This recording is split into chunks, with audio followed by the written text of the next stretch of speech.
มาเบิดเลยที่วันนี้แม่ดำตัวนี้วะบายดีสบายดีมื้อนี้สิได้กลับเด้อมื้อนี้กลับบ้านกันเด้อพากะเดินทางปลอดภัยเด้อการหน้านี่เข้ามายามไหม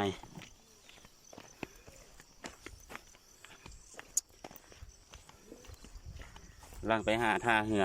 เนาะโอ้แผ่นดินไหวเถอะวะ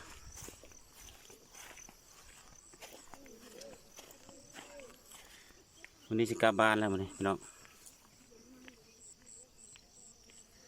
พบกันอยู่นครหลวงเวียงจันทน์เนาะทีมงานกำลังขนเครื่องขึ้นเรือราชกาบาล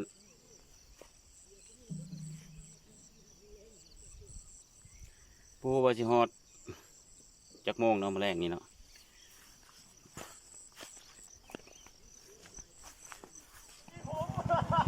เปิดมาตรงนี้ไหม ผมยังคือเซนตี้ไปเลย โอ้เดี๋ยวนั้นแหละมันดังนะ ไม่เนี่ย ถ่ายออกคนอเมซอนเพิ่นว่าบ่บ่ไล่โอ้บักซี่มาแล้วเจ้ามึงจะก้มมึงจะจับแล้วมึงต้องต่อไม้ที่ไร ไม่หากระซักตู้ตู้มาข้างในเอาไปเอายันเข้าไปโอ้ยมานี่เลยเอาออกตัวเอาออกตัวนี่ดับมาแล้ว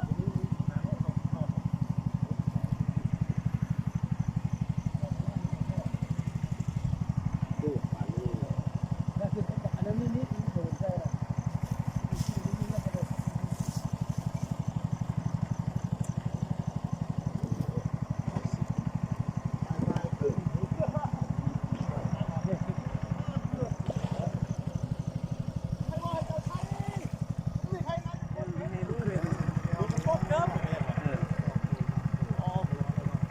ติดข้อกันนะ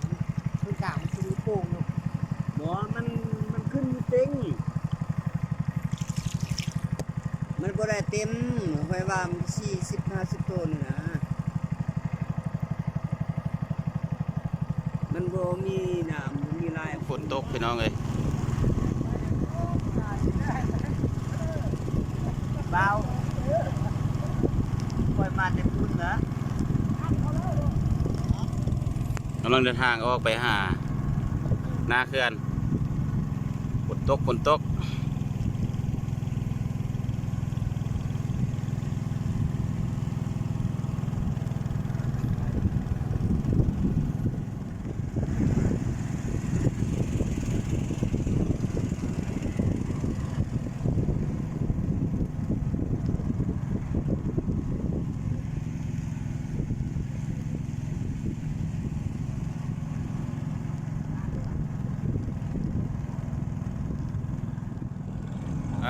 ผ่านไปก็ออกมาถ่ายโอ้คือเก่า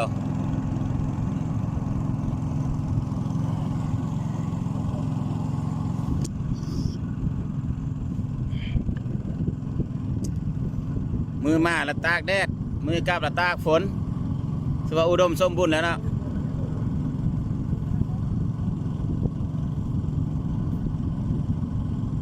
มือมาละตากแดดมือกลับตากฝนเมื่อ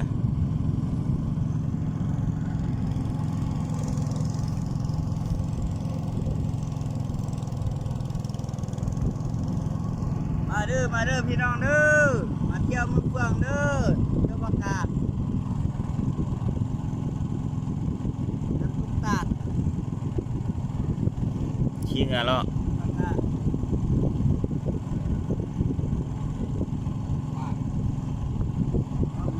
เจ้า เอาเป็นภาษาเราเทิมกันได้ครับเพียง อ่ะ เซิร์ฟแท็กเซิร์ฟ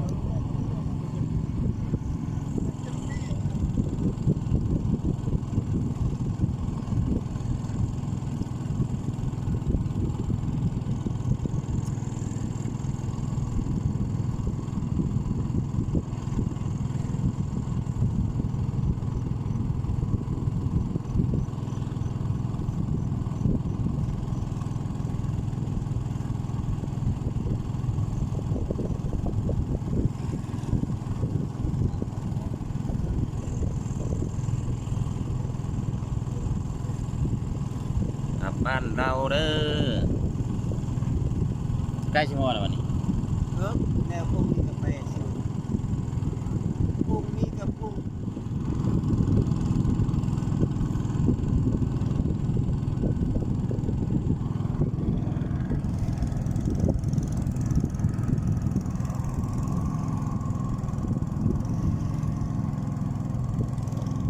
น้ำเนี้ยวเลยเนี้ยว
ตัวนี้น้ำมันตันบ่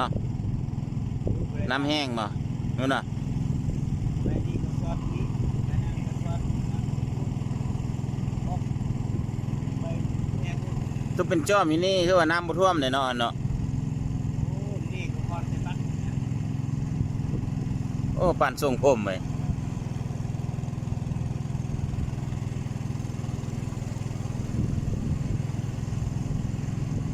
เฮานี่สิลงลุ่มมุนตัวนี้ นี่ลงไปซื้อแล้ว โอ้เขาคือว่าสิเลี้ยวไปพุ่นน่ะบ่แม่น แล้ว อันนั้นมันน้ำอีหยัง ใส่น้ำเดี๋ยวพอเสียงนกนะ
Subscribe ให้นิทานลาวกดติดตามนิทานลาววิถีศาสนาเด้อเนาะขอบใจหลายๆบ๊ายบายเด้อพี่น้องบ๊ายบายเด้อเนาะบ๊ายบาย